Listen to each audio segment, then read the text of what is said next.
Good morning everyone. So today আজকে আমরা laser নিয়ে আলোচনা করব। লেজার খুব গুরুত্বপূর্ণ এই জন্য যে ব্যবহারিক দিক থেকে লেজারের অনেক বেশি অ্যাপ্লিকেশন আছে। মেডিকেল সায়েন্সে যেমন খুব অ্যাপ্লিকেশন আছে, আজকাল অনেক অপারেশন করা হয় লেজারের মাধ্যমে, তেমনই ইন্ডাস্ট্রিতেও লেজারের অনেক অ্যাপ্লিকেশন আজকাল দেখা যায়। তো আমরা আজকে লেজার কিভাবে কাজ করে আর তার বেসিক ফান্ডামেন্টাল ফিজিক্সটা কি সেটা আজকে আমরা বোঝার চেষ্টা করব। তার আগে প্রথমে আমরা একটু হিস্ট্রিটা দেখে নিই। লেজার প্রথম অ্যাকচুয়ালি 1917 সালে আলবার্ট আইনস্টাইন স্টিমুলেটেড এমিশনের আইডিয়াটা প্রথম দেন। এই স্টিমুলেটেড এমিশনটাই হচ্ছে লেজার কিভাবে কাজ করবে তার একটা মূল ফিজিক্স। আমরা সেটা নিয়ে পরে একটু ডিটেইলেই আলোচনা করব যে স্টিমুলেটেড এমিশন কেন দরকার আর সেটা কি জিনিস। 1958 সালে চার্লস ডারউইন প্রথম নোবেল প্রাইজ পান উনি 1964 পরে। আর আর্থার শ্যালো বেল ল্যাবরেটরিজের ওনারা প্রথম মেজার বানান যেটা মাইক্রোওয়েভ দিয়ে হয়েছিল। আর লেজার টার্মটা প্রথম ইউজ করা হয় 1959 এ বাই পেপার গর্ডন গাউট। উনি প্রথম লেজার টার্মটা ইউজ করেন। আর 1963 তে সিএকেন প্যাটেল কার্বন ডাইঅক্সাইড লেজার তৈরি করেন।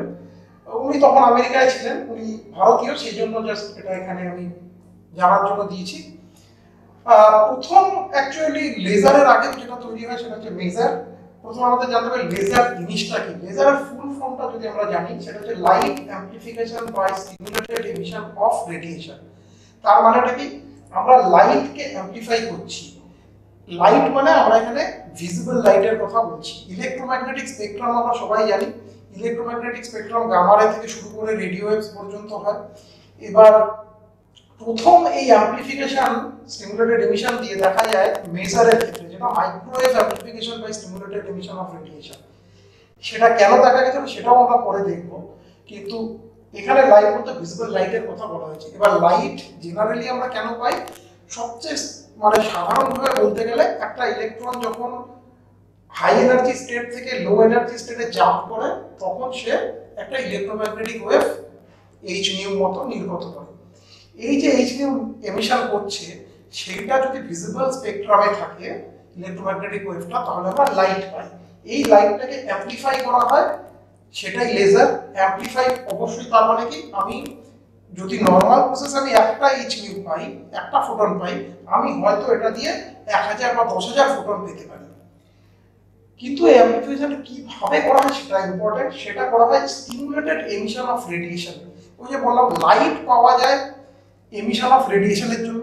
রেডিয়েশন যেটা সেটাই অ্যাকচুয়ালি এমিশন অফ রেডিয়েশন মানে এমিশন অফ ফোটন।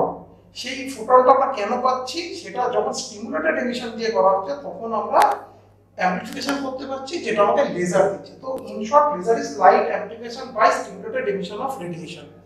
এবার আমাকে জানতে হবে যে লেজারটা গুরুত্বপূর্ণ কেন। তার কারণ হচ্ছে লেজারের কিছু প্রপার্টি বা ক্যারেক্টারিস্টিক্স।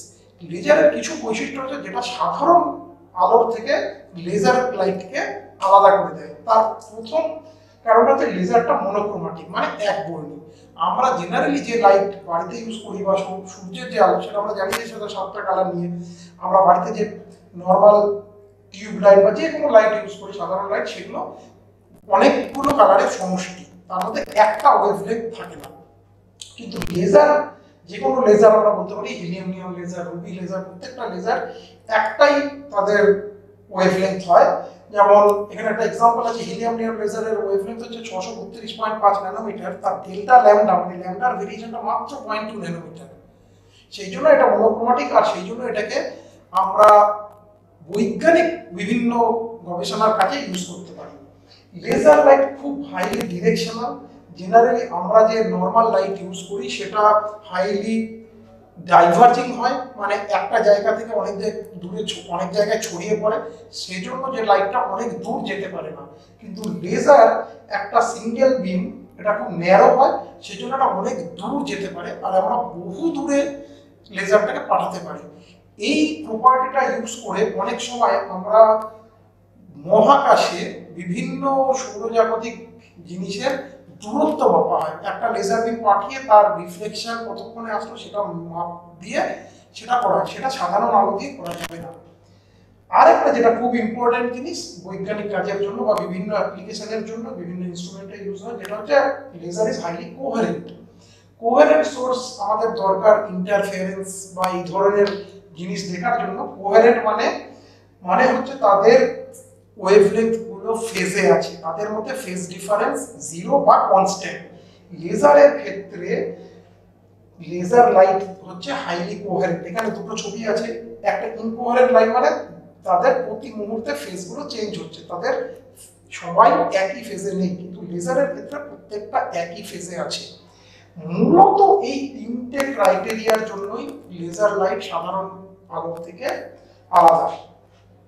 সাধারণ আলো কি? সাধারণ আলো জেনারেলি অনেকগুলো ওয়েভলেন্থ থাকে, সেটা মাল্টি ডিরেকশনাল হয় আর সেটা ইনকোহেরেন্ট হয়। আর লেজার মনোক্রোমাটিক হয়, ডিরেকশনাল হয় আর কোহেরেন্ট হয়। আর লেজার ইন্টেন্সিটি খুব বেশি হয়, সেজন্য লেজার আমাদের চোখের পক্ষে ক্ষতিকর। বেসিক কনসেপ্ট যদি আলোচনা করতে চাই, মানে লেজারটা কিভাবে কাজ করে, লেজার কিভাবে পাই, তার জন্য আমার কয়েকটা টার্ম জানা খুব ইম্পর্টেন্ট। সেটা কি?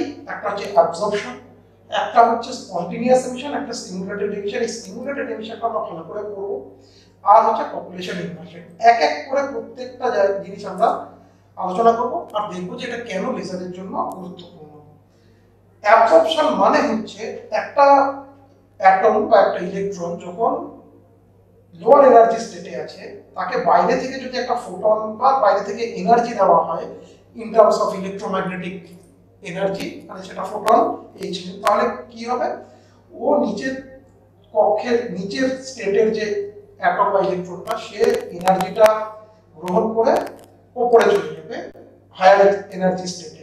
এই প্রসেসটাকে বলা হয় অ্যাবজর্পশন, মানে বাইরে থেকে এনার্জি অ্যাবজর্ব করে ও নিচের থেকে উপরে গেল। অ্যাবজর্পশনটার জন্য সব সময় আমার বাইরে থেকে একটা এনার্জি দিতেই হবে, সেই জন্য অ্যাবজর্পশন কখনো স্পন্টেনিয়াস ইভেন্ট হয় না। অ্যাবজর্পশন মানে আমাকে বাইরে থেকে এনার্জিটা দিতেই হবে। কিন্তু যখন আমি এমিশন হয়, এমিশন কেমন হতে পারে? এবার যখন একজন হায়ার এনার্জি স্টেটে একটা অ্যাটম আছে, সে নিজে থেকেই লোয়ার এনার্জি স্টেটে আসতে পারে। যখন লোয়ার এনার্জি স্টেটে আসবে, তার যে এই যে এনার্জি ডিফারেন্সটা, সেটা ফোটনের এনার্জি হিসেবে সে বাইরে বের করে দেবে। তার মানে একটা ইলেকট্রোম্যাগনেটিক ওয়েভ বা ইলেকট্রোম্যাগনেটিক রেডিয়েশন সে বের করে, সেই জন্য এটা বলা হয় এমিশন অফ রেডিয়েশন। কিন্তু এটার জন্য আমার বাইরে থেকে কিছুই করতে হবে না, এটা স্পন্টেনিয়াসলি অ্যাটমের মধ্যে বা ইলেকট্রনটা নিজেই করে, সেই জন্য এটা বলা হয় স্পন্টেনিয়াস এমিশন। আরেকটা আছে যেটা, সেটা খুব ইম্পর্টেন্ট, যেটা হচ্ছে স্টিমুলেটেড এমিশন। এবার স্টিমুলেটেড এমিশনে কি করা হয়? এখানেও হায়ার এক্সাইটেড স্টেটেই অ্যাটমটা থাকে, সেখান থেকে লোয়ার এক্সাইটেড স্টেটে আসে। কিন্তু এখানে যেটা করা হয়, হায়ার এক্সাইটেড স্টেটে যে অ্যাটমটা আসছে, তাকে বাইরে থেকে একটা ফোটন দিয়ে স্টিমুলেট করা হয় যাতে সে নিচে নেমে আসে। এটা একটা উদাহরণ দিয়ে বলা যায়, যেমন আমরা যদি ধরে নিই একটা পাঁচিল আছে, পাঁচিলের উপরে কয়েকজন দাঁড়িয়ে আছে। এবার তারা নিচে থেকে নিচে নেমে আসতে পারে লাফ দিয়ে, কারণ তাদের পোটেনশিয়াল এনার্জি বেশি, তাহলে সেটা হচ্ছে আমার স্পন্টেনিয়াস এমিশন। কিন্তু যদি এমন হয় যে কোনো একজন বন্ধু তাকে ধাক্কা দিয়ে নামিয়ে দিল, তাহলে সেটা হচ্ছে আমার স্টিমুলেটেড এমিশন। তার মানে ব্যাপারটা হচ্ছে, আমি স্পন্টেনিয়াসলি যদি একটা ইলেকট্রন পাই, আমার টার্গেট হচ্ছে যে আমি যাতে বেশি সংখ্যক ফোটন পেতে পারি। তার মানে আমাকে বেশি সংখ্যক অ্যাটমকে উপর থেকে নিচে নামাতে হবে, সেই জন্য আমাকে বাইরে থেকে একটা স্টিমুলেটিং জিনিস দিতে হবে, যেটা হচ্ছে বাইরে থেকে একটা ফোটন দিচ্ছি। এইটাই এই স্টিমুলেটেড এমিশনটা খুব গুরুত্বপূর্ণ জিনিস লেজারের ক্ষেত্রে, কারণ এই স্টিমুলেটেড এমিশন দিয়েই আমরা লাইটকে অ্যাম্পলিফাই করি। এবার স্টিমুলেটেড এমিশনে তার মানে আমার কি দরকার? স্টিমুলেটেড এমিশনে একটা ইনকামিং ফোটন দরকার যে স্টিমুলেট করবে, যেটা আবার স্পন্টেনিয়াস এমিশনে দরকার হয় না। কিন্তু একটা জিনিস আমাদের মাথায় রাখতে হবে, যেটা আমরা বোলসম্যান ল দিয়ে, ম্যাক্সওয়েল বোলসম্যান ডিস্ট্রিবিউশন ফাংশন দিয়ে দেখাতে পারি, যে আমরা জানি সবসময় যে কোনো একটা সিস্টেম লোয়ার এনার্জি স্টেটে থাকতে চায়, সেই জন্য লো এনার্জি স্টেটে নাম্বার অফ অ্যাটম বা নাম্বার অফ ইলেকট্রনের সংখ্যা অনেক বেশি হয় উপরের থেকে। তার মানে আমার সবসময় লোয়ার এনার্জি স্টেটে নাম্বার অফ অ্যাটম বেশি হয় দেন হায়ার এনার্জি স্টেট। তাহলে আমার উপর থেকে নিচে আসা মানে ইমিশনের সংখ্যাটা অনেক কম, স্পন্টেনিয়াস ইমিশনের সংখ্যা বা স্টিমুলেটেড ইমিশন তো আরো কম। তার মানে আমাকে যদি স্টিমুলেটেড এমিশন বাড়াতে হয়, মানে উপর থেকে নিচে আসবে অ্যাটম, এটা যদি বাড়াতে হয় আমাকে উপরে হাই এনার্জি স্টেটে নাম্বার অফ অ্যাটম বাড়াতে হবে। তার মানে আমার পপুলেশন যেটা জেনারেলি নিচের স্টেটে বেশি থাকে, সেই পপুলেশনটাকে এমন করতে হবে যাতে উপরের পপুলেশনটা, আপার স্টেটের পপুলেশন বেশি হয় লোয়ার স্টেটের থেকে। সেই জন্য এই প্রসেসটাকে বলা হয় পপুলেশন ইনভার্সন। মানে আমি উপরের স্টেটে পপুলেশনটাকে বেশি করবো দ্যান লোয়ার স্টেট। যে প্রসেসে এটা করা হয় সেই প্রসেসটাকে বলা হয় পপুলেশন ইনভার্সন। এই প্রসেসটার নাম পপুলেশন ইনভার্সন। আর যে প্রসেসে করা হয় সেটা বলা হয় পাম্পিং। পাম্পিং কেন? পাম্পিং কারণ আমরা বাড়িতে যেমন জল আমাদের মাটির নিচে থাকে, জলটাকে আমরা পাম্প দিয়ে ছাদের উপরে তুলি, তেমনই অ্যাটম এখানে লোয়ার এনার্জি স্টেটে আছে, নিচে আছে, আমরা সেটাকে পাম্প করে উপরে তুলছি। তার মানে আমাকে কিছু এনার্জি প্রথমে দিতে হবে, যে এনার্জি দিয়ে আমি নিচের থেকে উপরে তুলবো। সেই এনার্জিটা যে প্রসেসগুলোতে দেওয়া হয় সেইটা ডিফারেন্ট পাম্পিং প্রসেস। একটা হয় অপটিক্যাল পাম্পিং, যেমন আমরা ফ্ল্যাশ ল্যাম্প বা হাই এনার্জি লাইট সোর্স দিয়ে এনার্জি দিতে পারি। একটা হয় ইলেকট্রিক্যাল পাম্পিং, যেমন আমরা অ্যাপ্লিকেশন অফ পোটেনশিয়াল ডিফারেন্স, আমরা যেটা হিলিয়াম নিয়ন লেজারে করি, পোটেনশিয়াল ডিফারেন্স ইউজ করি, হাই পোটেনশিয়াল ডিফারেন্স, তাহলে ইভি এনার্জি দেওয়া হয়। কেমিক্যাল পাম্পিং মানে কেমিক্যাল এনার্জি, কেমিক্যাল রিঅ্যাকশন করা হয়, কেমিক্যাল রিঅ্যাকশনের ক্ষেত্রে এনার্জি যেটা রিলিজ হয় সেই এনার্জি দিয়ে পাম্প করা হয়। আর সেমিকন্ডাক্টরের ক্ষেত্রে মুভমেন্ট অফ ইলেকট্রনিক জাংশনের মধ্যে যখন মুভমেন্ট হয় সেখানে সেইভাবে করা হয়। আমরা আজকের লেকচারে মেইনলি অপটিক্যাল পাম্পিংটা রুবি লেজারের ক্ষেত্রে দেখব। এইবার এই যে অ্যাবজর্পশন আর এমিশন, তাদের মধ্যে একটা রিলেশন আছে। সেই রিলেশনটা আইনস্টাইন দেখিয়েছিলেন, যেটা বললাম যে আইনস্টাইন স্টিমুলেটেড এমিশনটা 1917 সালে দেখিয়েছিলেন। এবার কি হয়, রেট অফ অ্যাবজর্পশন যেটা হচ্ছে সেই অ্যাবজর্পশনটা ডিপেন্ড করে কার উপর? অ্যাবজর্পশনটা ডিপেন্ড করে এই লো এনার্জি স্টেটে যতগুলো নাম্বার অফ অ্যাটম আছে, যেটা n1 u1 স্টেটে আমার নাম্বার অফ অ্যাটম আছে n1, আর যে ইনকামিং এনার্জি ডেনসিটি, মানে যে এনার্জি ডেনসিটি নিয়ে অ্যাটমটা এনার্জিটা শোষণ করবে, তাহলে সেই এনার্জি ডেনসিটি যদি ইউ নিউ হয়, ফাংশন অফ নিউ, তাহলে রেট অফ অ্যাবজর্পশন ডিপেন্ড করে n1 আর u নিউ এর উপর। আর এই কনস্ট্যান্ট টার্মটা হচ্ছে আইনস্টাইনের বি কোফিশিয়েন্ট। এটা বলা হয় আইনস্টাইন বি কোফিশিয়েন্ট, এটা স্টিমুলেটেড এমিশনের জন্য বা অ্যাবজর্পশনের জন্য ইউজ করা হয়। তাহলে এটা 1 থেকে 2 এ যাচ্ছে, সেজন্য এটা b12। যখন আমরা এমিশনের কথা বলছি, এমিশনটা হায়ার স্টেট থেকে লোয়ার স্টেটে হয়, তাহলে স্পন্টেনিয়াস এমিশনের ক্ষেত্রে আমার বাইরে থেকে কোনো এনার্জি লাগছে না। তাহলে আমার স্পন্টেনিয়াস এমিশনের ক্ষেত্রে এটা খালি নাম্বার অফ অ্যাটমের উপর ডিপেন্ড করছে। তাহলে তার কোফিশিয়েন্টটা হচ্ছে, তার কনস্ট্যান্ট টার্মটা হচ্ছে a21, যেটা বলা আইনস্টাইনের a কোফিশিয়েন্ট। আর একটা যেটা স্টিমুলেটেড এমিশন, স্টিমুলেটেডের জন্য আমার বাইরে থেকে এনার্জি দরকার, সেটাও আবার এই স্পেকট্রাল ডেনসিটিটা সেম, তবে এটা স্পেকট্রাল ডেনসিটির উপর ডিপেন্ড করছে, আর সাথে number of atom present in the higher স্টেটে যতগুলো অ্যাটম আছে। তাহলে স্টিমুলেটেড এমিশনটা n2 ইউ, আর b হচ্ছে আইনস্টাইন বি কোফিশিয়েন্ট স্টিমুলেটেড এমিশনের জন্য। তাহলে থার্মাল ইকুইলিব্রিয়ামে যেটা দেখা যায় যে রেট অফ এমিশন আর রেট অফ অ্যাবজর্পশন হচ্ছে সেম। তাহলে আমি বলতে পারি যে রেট অফ অ্যাবজর্পশন R12 মানে n1 u nu b12, n1 u nu b12 is equal to total emission মানে R stimulated plus R spontaneous, তাহলে n2 কমন নিলে u nu b12 plus a21। তো এখান থেকে আমি যদি u nu টা বের করি, তাহলে u nu এর আমি একটা এরকম form pi, a21 by b21 divided by n1 by n2 b1 by b12 by b21 minus 1। এবার এই u nu যেটা spectral density or energy density of electromagnetic wave, এটা আমরা প্ল্যাঙ্কস ল থেকে ক্যালকুলেশন করতে পারি কোয়ান্টাম মেকানিক্সে। সেটা দেখা যায় যে u nu টা 8 pi h nu cube by c cube exponential h nu by kt minus 1, এটা প্ল্যাঙ্কস ল। এটার সাথে যদি আমি আগের যেটা u nu পেয়েছি এটা যদি কম্পেয়ার করি, তাহলে আমি বলতে পারি যে b12 by b21 is 1, তাহলে b212 R b21 is b, যেটা আইনস্টাইনের যেটা stimulated কোফিশিয়েন্টটা। R a21 by b21 বা a21 by b সেটা হচ্ছে 8 by h nu cube by c cube। এবার এখান থেকে যেটা ইম্পর্টেন্ট সেটা হচ্ছে যে এদের যদি আমি রেশিও বের করি, probability of spontaneous emission to the probability of stimulated emission, তাহলে স্পন্টেনিয়াস এমিশন মানে a আর স্টিমুলেটেড এমিশন মানে b21 আর u, সেটা করলে exponential h nu by kt minus 1। এইবার দেখা যায় যে ভিজিবল রেঞ্জে এই ভ্যালুটা খুব কম, যেহেতু ভিজিবল রেঞ্জ আর রুম টেম্পারেচার এটার ভ্যালু খুব কম আসে এই প্রবাবিলিটিটা। এই probability stimulated emission only dominate করে when hν by kT will be less than 1, তার মানে এটা কখন করে মাইক্রোওয়েভ। সেই জন্য প্রথম বিজ্ঞানীরা মাইক্রোওয়েভ অ্যামপ্লিফিকেশনটা পেয়েছিল, পরে অপটিক্যাল পাম্পিং করে পপুলেশন ইনভার্সন করে স্টিমুলেটেড এমিশন ভিজিবল রিজনে বাড়ানো হয়, সেটা দিয়ে আমরা নর্মাল লেজার লাইট এখন যেটা পাই লেজার সেটা আমরা তৈরি করতে পেরেছি। লেজারের জন্য বেসিক্যালি যেটা দরকার আদার দেন ওই ফিজিক্স পার্টগুলোতে আমাদের যেটা দরকার সেটা হচ্ছে একটা অ্যাক্টিভ মিডিয়াম দরকার, যার মধ্যে লেজার অ্যাকশনটা হবে, যে মিডিয়ামের মধ্যে আমরা পপুলেশন ইনভার্সন করব, যার মধ্যে দিয়ে আমরা লেজারটা তৈরি করতে পারবো। যেমন রুবি লেজার, তার মানে ওখানে রুবিটা অ্যাক্টিভ মিডিয়াম, হিলিয়াম নিয়ন লেজারে হিলিয়াম নিয়ন গ্যাসটা অ্যাক্টিভ মিডিয়াম। আর যেটা দরকার আমার দুটো মিরর দরকার দুপাশে, যেখান থেকে আমি এক্সাইটেড অ্যাটম বা ইলেকট্রনগুলোকে রিফ্লেক্ট করতে পারবো বারবার, সেই রিফ্লেক্ট করে করে তারা অন্য ইলেকট্রন বা অ্যাটমকে এক্সাইট করে করে হায়ার স্টেটে নিয়ে যাবে। এই মিররগুলো বিভিন্ন রকম হয়, ডিপেন্ড করে আমরা কেমন লেজার বানাতে চাচ্ছি তার উপরে, তার ব্যবহারিক প্রয়োগ কি তার উপরে ডিপেন্ড করে আমরা বিভিন্ন রকম মিরর ইউজ করতে পারি। আমরা যেটা করবো এখন, আমরা বিভিন্ন লেজার কেমন হয় সেটা একটু দেখে নিই।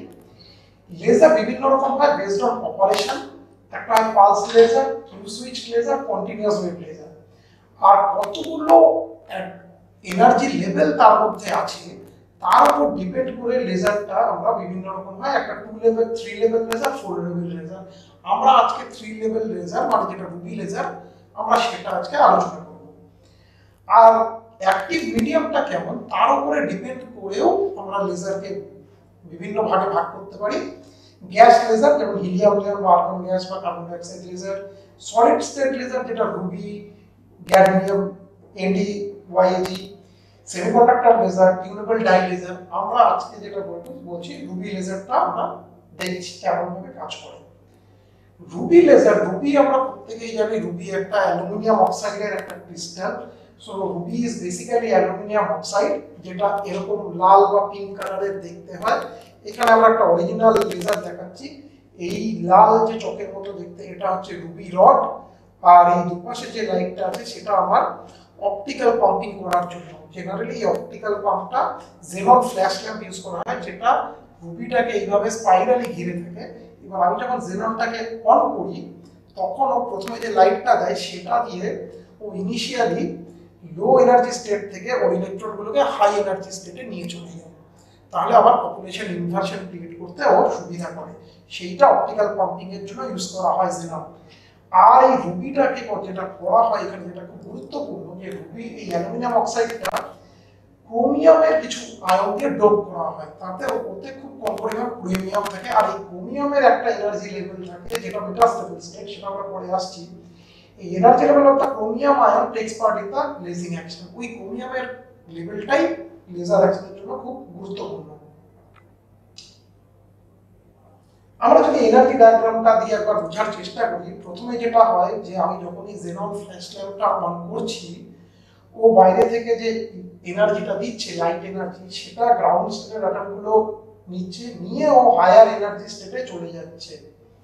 এই হায়ার এনার্জি স্টেটের মধ্যে E3 স্টেটটা তার লাইফ টাইমটা খুব কম, এর লাইফ টাইম 10⁻⁸ অর্ডারে হয়। তার মানে 10⁻⁸ সেকেন্ড অন অ্যান অ্যাভারেজ একটা অ্যাটম এখানে থাকতে পারে, তারপরে সে নিচে নেমে আসে। আর E2 যে স্টেটটা সেটা হচ্ছে আমার মেটাস্টেবল স্টেট। মেটাস্টেবল স্টেট মানে তার এনার্জি হয় 10⁻³ অর্ডারে।